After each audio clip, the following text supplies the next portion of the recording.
আমি পরীক্ষার দিন সকালে চলে যাচ্ছি, স্যার সাথে দেখা করি যে কি কি আসবে, কারণ আমি জানি স্যার যেগুলো প্রেডিকশন করেছিল একেবারে 100% 100% এটা মিলে গেছে। ইভেন এর আগে আমি কনফার্ম হচ্ছিলাম যে এর আগে মানে মডিউল স্ট্রাকচার দেখে যায় যে স্যার কি আসবে, আর সেম টু সেম তাই আছে।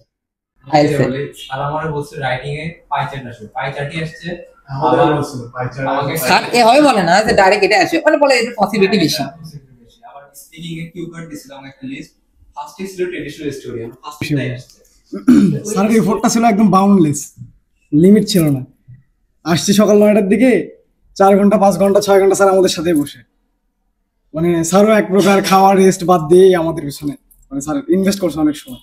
জীবনের একটা কথা ছিল যে ওদের ট্রেনিংতে তুমি বলছিলেন কেমন হবে বিএলসি, ওই যে অফিসে বসে দেখা একটা কমেন্টস ছিল যে বিএলসি যদি জানতে চাও তাহলে অন্য জায়গায় গিয়ে ক্লাস করে এটা আমি ম্যাক্সিমাম সবাইকে বলি স্যার, যারা এই বিষয়ে খোঁজ খবর রাখতে চায়। এক্সপ্লেন করা যাবে না স্যার, এটা একটা এমন একটা ইমোশন যেটা আমার ফেসবুকের টাইমলাইনে তো পিন করা আছে, আমার হার্টেও সবসময় পিন করা। তো ফার্স্ট টাইম আসছিলাম বিএসসিতে যখন ক্লাস 9 এর বার্ষিক পরীক্ষা দেওয়ার পরে, স্যারের কাছে আইএলটিএস করতে আসছিলাম তখন। তো স্যার বলছিল যে একটা টেস্ট দাও, দেখি কি অবস্থা হয়। তো রিডিং এর দিতে গেছিলাম, যে আমি আইএলটিএস সম্পর্কে তেমন কোনো কিছুই জানতাম না। তো ফার্স্ট দিনে রিডিং দিতে বলছিল, তো আমি তেমন বুঝতে পারতেছিলাম না। তারপর কয়েকটা কোশ্চেন অ্যান্সার করতে পেরেছিলাম। তখন স্যার বলছিল যে আইএলটিএস করো না, তুমি আগে ইয়া করো, একটা ফাউন্ডেশন কোর্স করো, তারপরে যে আইএলটিএস করো, আইএলটিএস এখন হবে না। স্যার অনেকগুলো আমাকে রাইটিং এর যে আর কি স্ট্রাকচার বলে দিয়েছিল, সেগুলো অনেক হেল্পফুল ছিল। আমার পরীক্ষাতেও রাইটিংটা আমার অতটাও ভালো হয়নি, এক্সামে রিয়েল টেস্টে আমি অনেক কাটাকাটি করছি। তারপর আবার দেখা গেছে যেভাবে আমি স্যারের এখানে বিভিন্ন ওয়ার্ড গুলো ইউজ করতাম, সেগুলো ওয়ার্ড ইউজ করতে পারি, অনেক সিম্পলি ওয়ার্ড ইউজ করেছি, অত সিম্পল মোটামুটি আর কি চলে। তারপরে দেখা গেছে আমি ধরে রেখেছিলাম, কিন্তু আইডিয়া একদম ভালো ছিল, আমি একদম টাস্ক অ্যাচিভমেন্টটা ভালো মতো করতে পারছি, আবার আমার কি চাইছে সেটা ভালো মতো লিখতে পারছি। তো তার কারণে দেখা গেছে যে আমি ধরে রেখেছিলাম হয়তো 5 পাবো রাইটিং এ, কিন্তু কোনোভাবে 7 পেয়ে গেছি।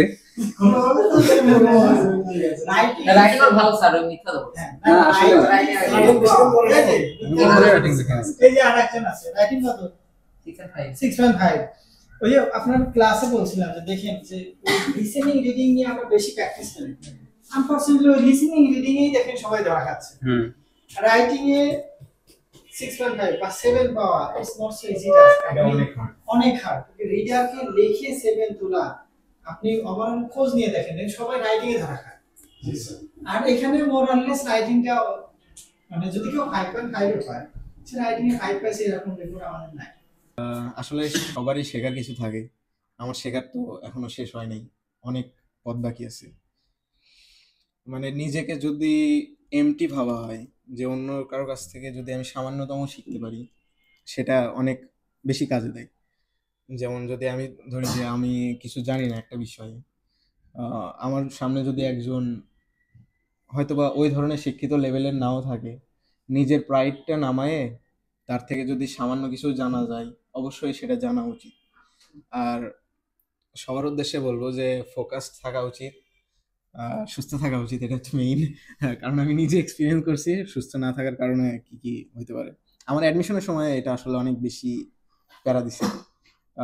বুয়েট প্রিলিতেও চান্স পাইছিলাম, তারপরে রিটেনে ওগুলোতেও পার্সোনাল কিছু সমস্যার কারণে ওগুলোতে হয় নাই। আরো কয়েকটা ইউনিভার্সিটিতে চান্স পাইছি, নাম না বলি থাক, অনেক অত বেশিও না। এখন তো স্যার শুধু আমাদের বিষয়ে বললেন, এখন আমি একটা স্যারের বিষয়ে বলি। স্যারের এফোর্টটা ছিল একদম বাউন্ডলেস, লিমিট ছিল না। আসছি সকাল 9টার দিকে, 4 ঘন্টা 5 ঘন্টা 6 ঘন্টা স্যার আমাদের সাথে বসে, মানে স্যারও এক প্রকার খাওয়া রেস্ট বাদ দিয়েই আমাদের পিছনে, মানে স্যার ইনভেস্ট করছে অনেক সময়। ফুলফিল স্যার এক্সপেকটেশনটা আমরা ফুলফিল করতে পারি নাই, যদিও বা সেভাবে এক্সপেকটেশন একটু বেশি ছিল না স্যার। কারণটা আমি বলি অনেক থাকে, এখন সবগুলো প্রত্যাশাই যদি পূরণ হয়, আল্লাহ যদি মানুষকে সবই দিয়ে দিত, তাহলে মানুষ আল্লাহকে ভুলে যেত। খারাপ হয়নি ওটা, কারণ কোনো ব্যান্ডিজ করবে। সবচেয়ে বড় বিষয় যে যদি 5 আসতো রাইটিং এ, ওভারঅল 7% না হতো লাভ হতো না। আপনাদের এখানে 6 এর নিচে কারণ হবে না, তো ইটস এ গুড সাইন। ও যে বসে আছে ওরও কিন্তু 6 এর নিচে কোনো মডেলে নাই। এটাই হচ্ছে একটা স্টুডেন্টের ইংলিশের বিউটি, যে না ওর 4টা মডিউল হচ্ছে না। আমার টার্গেট ছিল আপনার ব্যবসা আমি খেয়ে দেবো, সাত পাইলে আমি একটা কোচিং সেন্টার খুলতাম চাচ্ছি।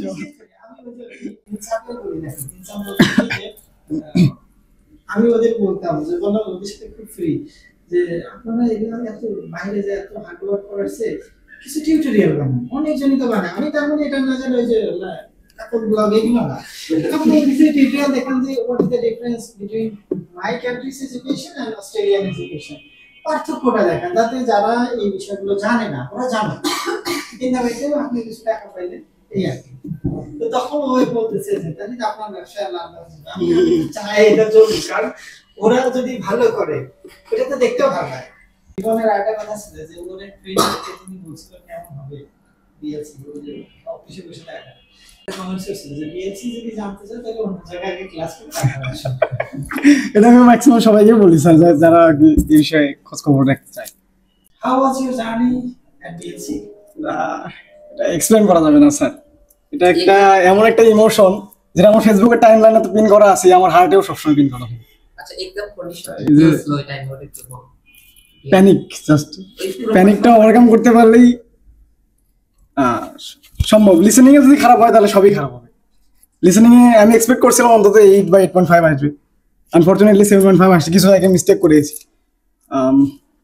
ওটারই একটা কথা যে ক্লাসে বলি যে মনে আছে না মর্নিং শোতে লিসেনিং বিশেষ করে পার্ট 1 ভালো করে। জি স্যার, লিসেনিং এর উপরেই মার্কটা আসলে ভ্যারি করে। ক্রিকেটার আছে, ক্রিকেটার এখন হয় কি যে ভালো মানে অস্ট্রেলিয়ান একটা অধিনায়ক আসলে ওনার ফেস যখন মিডিয়াকে ফেস করে তখন বলে যে আমরা আসলে নেক্সট যে আছে ম্যাচ আছে ওটাতে টার্গেট করছি।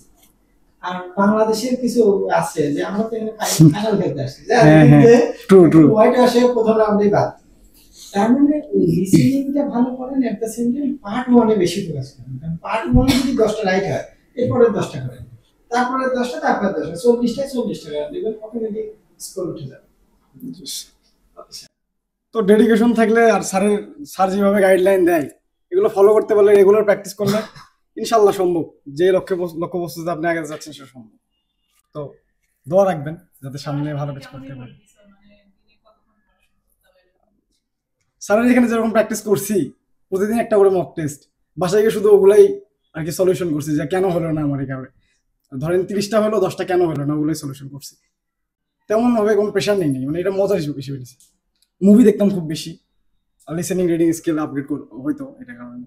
তো এইভাবে তো এরকম মোটিভেশন দেওয়ার মতো পজিশনে আরেকবার আসছিলাম, সেটা ছিল কলেজে, মানে চান্স পাওয়ার পর। এটা হয়তো সেকেন্ড টাইম। তো আইএলটিএসে আমি আসলে কিছু মেজর মিস্টেক করছি, সেই মিস্টেকের কারণে আমার স্কোর অনেকগুলো কম আসছে।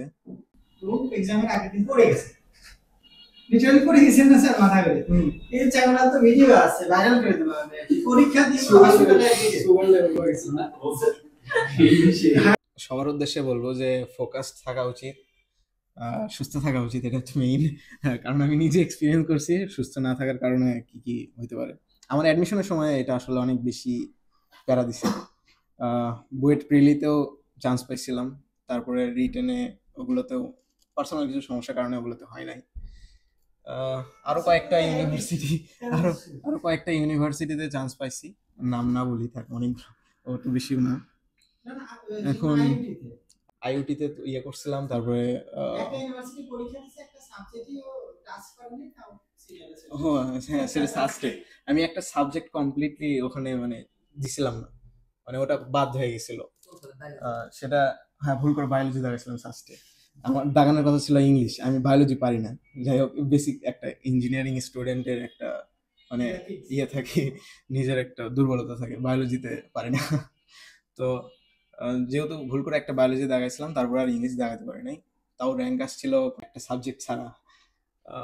মোটামুটি ছিল, একাডেমিক লাইফে অনেক স্ট্রাগল করছি। তো পরে আসে ওই স্ট্রাগলের যে লেভেলটা ছিল, নিজে যে একটা এফোর্ট দিব আইএলটিএসে সম্পূর্ণটা দিতে পারি নাই। দিলে ভালো হইতো। রাইটিং রিডিং এগুলোতে দুর্বলতা ছিল, এগুলো অনেক ভালো হইতো। স্পিকিংয়ে সবসময় নিজেকে বেশি মানে ইমপ্রুভ করার চেষ্টা করতাম, কারণ এটা ভালো লাগতো, নিজের একটা ভালো লাগা কাজ করে। তো এই জিনিসগুলো যেটা ভালো লাগে সেটা করা উচিত। আমি ইংলিশের ক্ষেত্রে মুভি না দেখে আমি অন্য কিছু দেখছিলাম যেটা আমার ভালো লাগতো, যেমন হচ্ছে অ্যানিমে, যেটা অনেকগুলো ইংলিশ রিসোর্স থাকে, এগুলো ইংলিশে অনেকগুলো পাওয়া যায়। তো আমার কাছে ওটা মনে হচ্ছে অনেক ব্রড একটা ইন্ডাস্ট্রি, ওখান থেকে আমি যত ইচ্ছা তত দেখতে পারবো। তো ইন্টারমিডিয়েট লেভেল থেকে ওটা বেশি দেখতাম। জাস্ট একটা ইংলিশে মানে আমি প্রাইভেট পড়ি নাই, ইন্টারমিডিয়েটে প্রাইভেট ছাড়াই মানে জাস্ট ওখান থেকে ধারণা নিয়ে যে ইংলিশের একটা সামান্য লেভেলে আসছিল যে কোনো মতে A+ পাওয়া যায়, তো মোটামুটি ভালো রেজাল্ট আসছে। তো আসলে স্ট্রাগল গুলো করার মাধ্যমে যে পরে যে ফলগুলো পাওয়া যায় এটা অনেক মানে অনেক মূল্যবান, এটা মূল্য দেওয়া অনেক গুরুত্বপূর্ণ।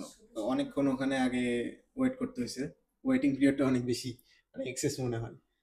তো এই সময়টা ওয়েট করতে করতে একটু মানে মেন্টালি একটু ভয় পাচ্ছিলাম যে এক্সাম যখন আমার কাছে কোশ্চেনগুলো আসবে কি কোশ্চেন আসতে পারে, আহ, ভয়ের মধ্যে ছিলাম।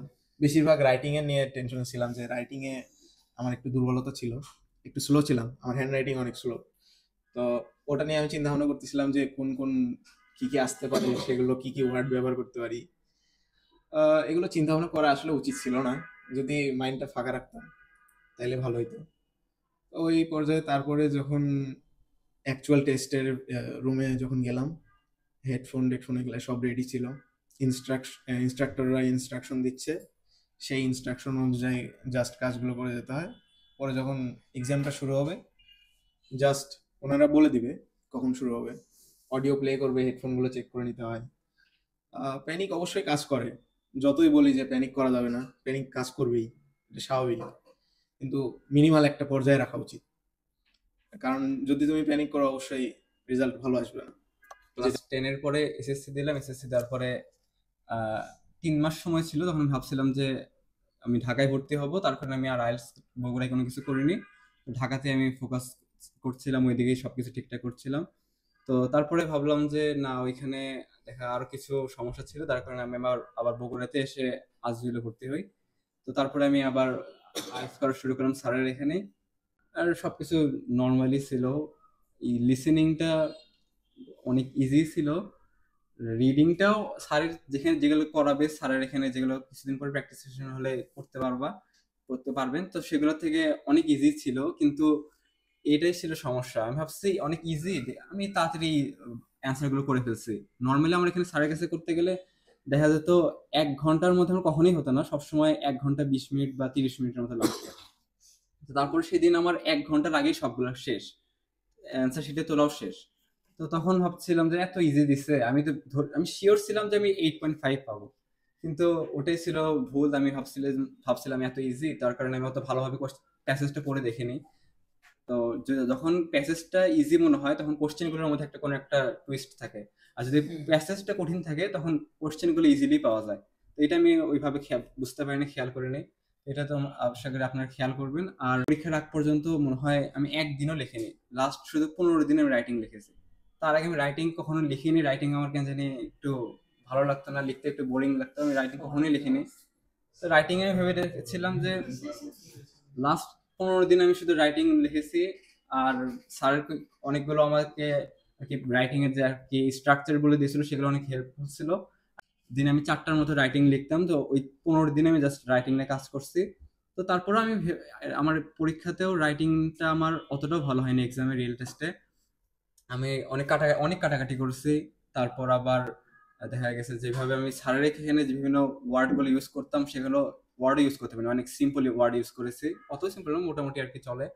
তারপরে দেখা গেছে আমি ধরে রেখেছিলাম, কিন্তু আইডিয়া একদম ভালো ছিল, আমি একদম টাস্ক অ্যাচিভমেন্টটা ভালো মতো করতে পারছি, আবার আমার কি চাইছে সেটা ভালো মতো লিখতে পারছি।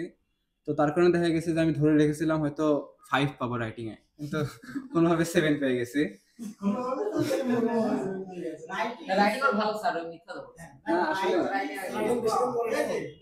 রাইটিং লিখে নিছি। এই যে আরেকজন আছে রাইটিং কত 6.5। ওই যে আপনার ক্লাসে বলছিলাম যে দেখেন যে লিসেনিং রিডিং নিয়ে আমরা বেশি প্র্যাকটিস করি, আনফরচুনেটলি ওই লিসেনিং রিডিং এই দেখেন সবাই ধরা খাচ্ছে। রাইটিং এ 6.5 বা 7 পাওয়া it's not so easy task, অনেক হার্ড। রিডারকে লিখে 7 তোলা, আপনি ওভারঅল খোঁজ নিয়ে দেখেন সবাই রাইটিং এ ধরা খায়। আর এখানে মোরাললেস রাইটিংটা মানে যদি কেউ 5.5 এ পায়, সে রাইটিং এ 5 পাইছে এরকম রেকর্ড আমাদের নাই। এখানে পরে আমি যখন আসছিলাম তখন একসাথে বসে লিখছিলাম মনে হয় তখন লেখাটা পড়ছিলাম লেখাটা ভালো লাগে লেখা তো সেভেন তো আর ও তো সেটা অবিবাহিত হয়তো যে এক্সামিনার দেখছেন আমি এটা আছে রিয়েলিটি হচ্ছে এরকম না আপনি দেখেই আনতে হবে তো ভালো আপনারা এই চারজনের রাইটিং ভালো বিশেষ করে ইমন ভাইটা যে ছিল যে ক্লাস 1 এ সমস্যা করে আসে একটা ক্লাস 2 লিখে 6 পাওয়া নট সো ইজি টাস্ক যদি টাস্ক 1 এ আপনি 6 বা 7 পেতেন তাহলে দেখেন এটা লাভ দিয়ে কোথায় চলে গেছে 7 এ আসে সমস্যা টাস্ক ক্লাস 1 এ কিছুই হয়নি কি লিখছি লিখছি না নিজে জানি আমি তো পাশে পেরি দেখি আর এই রিয়েল টেস্টে আর বিভিন্ন স্যার এখানে টেস্টগুলোতে টাইমটা অনেক ভালোভাবে ম্যানেজ করতে হবে বিশেষ করে রিডিংয়ে ফার্স্ট প্যাসেজটা 15 মিনিটের মধ্যে শেষ করে ট্রাই করতে হবে আর সেকেন্ড আর থার্ডটাতে 20 মিনিট করলেই হবে লাস্টে 5 মিনিট যদি এক্সট্রা থাকে তাহলে ভালো হয় এভাবে প্র্যাকটিস করতে থাকলে পরে যে অনেক সুবিধা পাওয়া যায় আর বলবো হচ্ছে লিসেনিংয়ের কথা লিসেনিংয়ে আমি দেখা যেত যে শুরুতে 7 পাইতাম বা বিভিন্ন এরকম পাইতাম কিন্তু কখনো 8 বা 8.5 পাইতাম না তো পরে আমি একটা শুরু করলাম যে আমি আগে শুধু স্যার কাছে প্র্যাকটিস টেস্ট দিতাম কিন্তু বাসাতে কখনো ওটা আমি আবার দেখতাম না বা সলভ করতাম না সলিউশন করতাম না ওটার তো পরে আমি বাসায় যে ওটার আমার যে ইন্ডিভিজুয়াল যে মডিউল আমার সমস্যা বা যে কোশ্চেনটাতে আমার সমস্যা যেমন ধরি এমসিকিউ সমস্যা আমার লিসেনিংয়ে মানে আগে ওই মডেল ওই টাইপের কোশ্চেনটাতে আমি বেশি ফোকাস করতাম তো দেখা যেত ওইটাতে আমার পরে স্কোর ইমপ্রুভ হয়ে লাস্টের দিকে 8.5 এরকম করে পাইতাম আর রিডিংয়ের কথা বলতে গেলে রিডিংয়ে আমি তেমন কোনো কিছুই বাসায় দেখিনি আর আমি বাসায় বলতে কখনোই পড়িনি বাসায় আমি আইএলটিএস কখনোই পড়িনি তেমন লাস্টের 10-12 দিন ছাড়া সবসময় স্যারের এখানেই যা হয়েছে মানে স্যারের এখানেই আসতাম আমি 9টার দিকে প্রত্যেকদিন বাসায় যেতাম 1টার দিকে মানে স্যার এখানে শেষ হতো 1টার দিকে হ্যাঁ কখনো কখনো 2টা আবার আমার 1টা থেকে আবার পড়া থাকতো সেখানে চলে যেতাম তারপর বাসায় যেতাম 3টার দিকে তো বাসায় আর ওইভাবে কখনো আইএলটিএস দেখা হতো না কারণ আমার একাডেমিক ছিল আবার আর এই তো এইভাবেই হয়ে গেল আমি এখনো বিশ্বাস হয় না যে আমি আইএলটিএস দিয়ে দিছি কারণ আইএলটিএসটা আমার অনেক চ্যালেঞ্জিং একটা বিষয় ছিল কারণ সময়ই পাচ্ছিলাম না আইএলটিএস করার শুরু করি আইএলটিএস আমি ভাবছি একাডেমিকের মতোই মানে সেম ভাবছি যে আইএলটিএস পরীক্ষা একটা ইংলিশ টেস্ট হবে গ্রামারটা আমার তো ভালোই আছে হয়ে যাবে এরপরে স্যারের জায়গায় আসি আমার একটা রিলেটিভ ছিল তাই রেফারেন্সে স্যারের জায়গায় আসে বাইলিঙ্গুয়াল নামটা দেখেই মানে হচ্ছে যে একটু চেঞ্জ লাগে কারণ এই বাইলিঙ্গুয়াল কোথাও একটা দেখছি মানে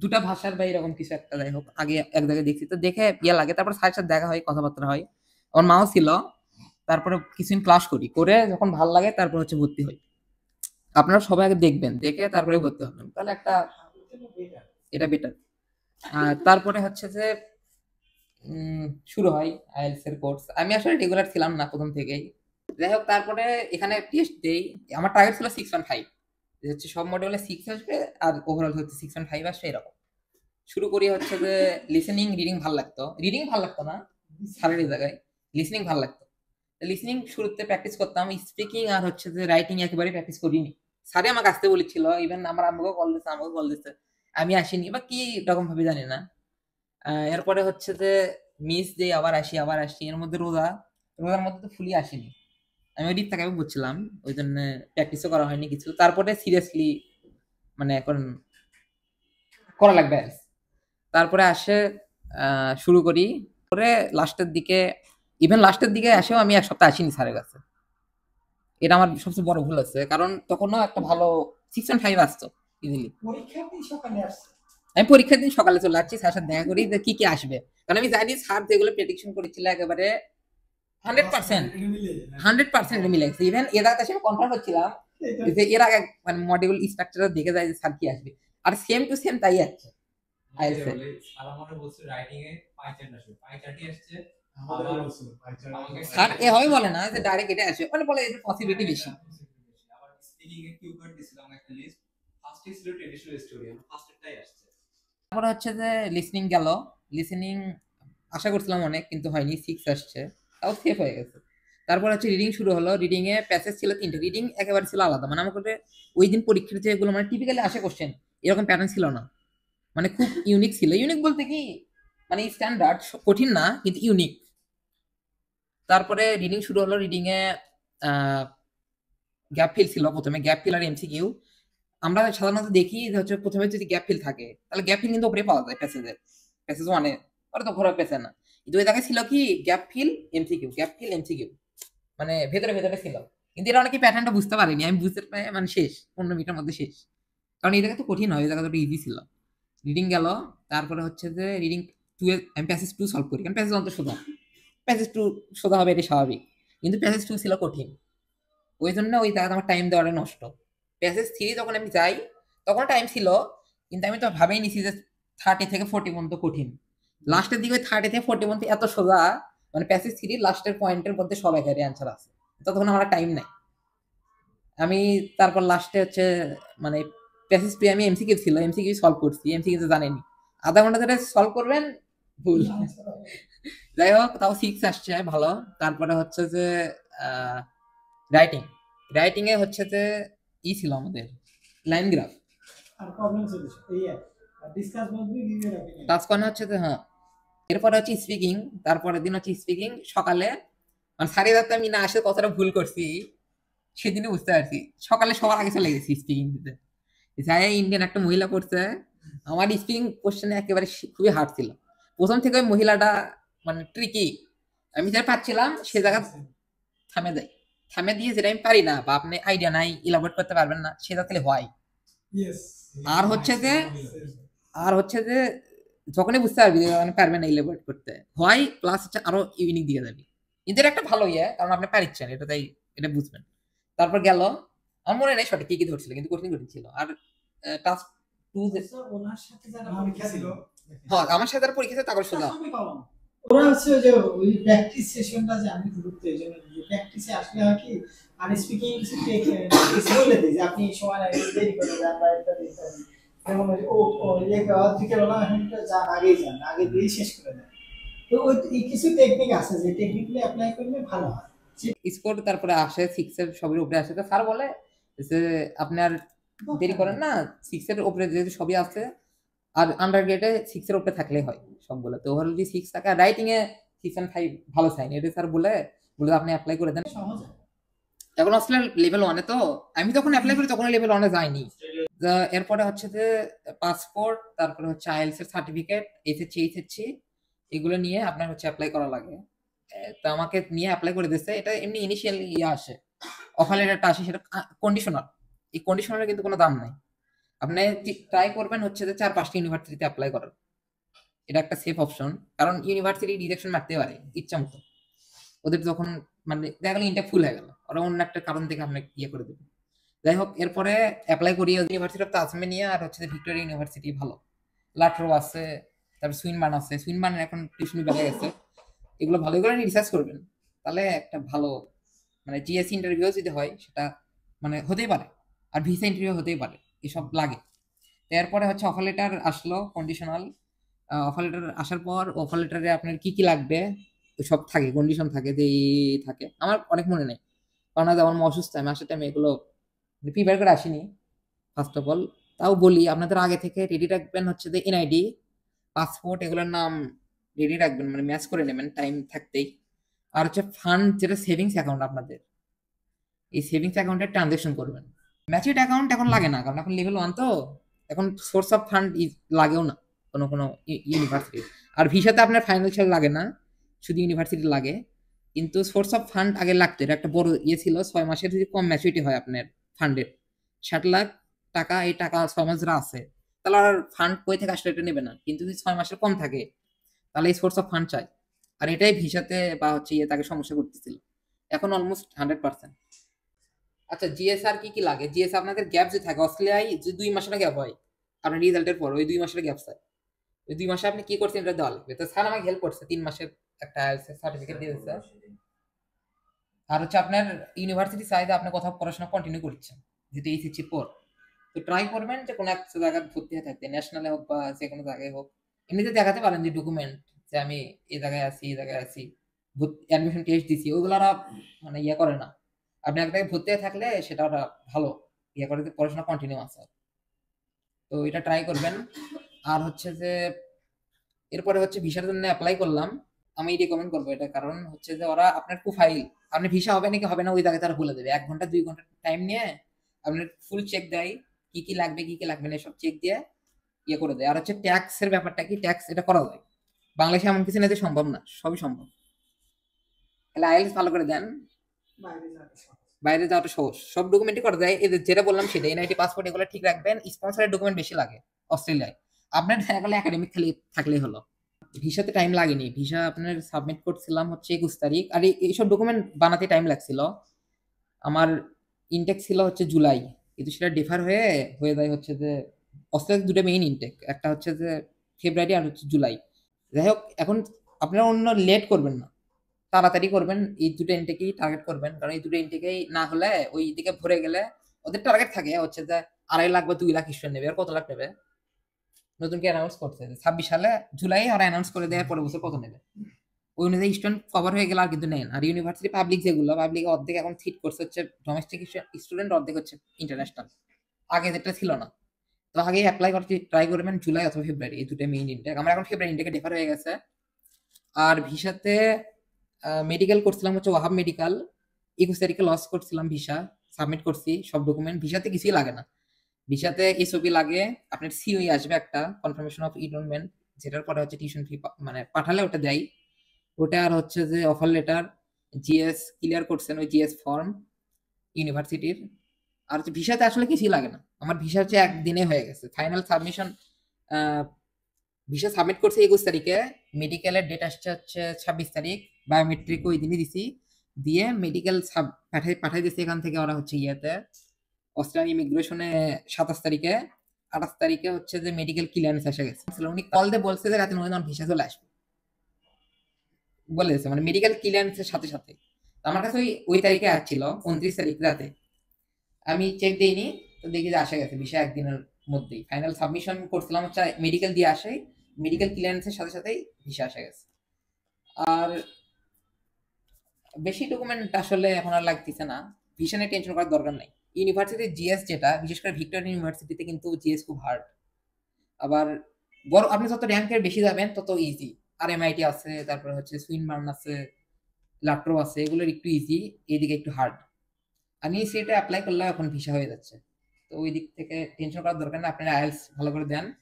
আর যেটা বললাম ব্যাংক ট্রানজাকশন 6 মাসে, এটা রেডি রাখেন, যাই স্পন্সর তার, আর কিছু লাগবে না। আর কোনো মডিউলে যাতে আজ 6 এর নিচে না আসে। হ্যাঁ, কোনো মডেলে 6 এর নিচে না আসে। আর আমি যেগুলো ভুল করছি এগুলো ভুল করবেন না, রেগুলারিটি মেইনটেইন করেন, বিশেষ করে বেশি না, 1 মাস যদি আপনি রেগুলার থাকেন অনেক ইমপ্রুভ হবে, অনেক। আপনার ব্যান্ড স্কোর যদি 5 থাকে 6 থাকলে 7 থাকলে 8ও যেতে পারে। আর ফুল ডেডিকেশন দেন, যে মডিউলের সমস্যা ওই মডিউলে টাইম দেন। এই Bilingual Learning Center, BLC, Bogura.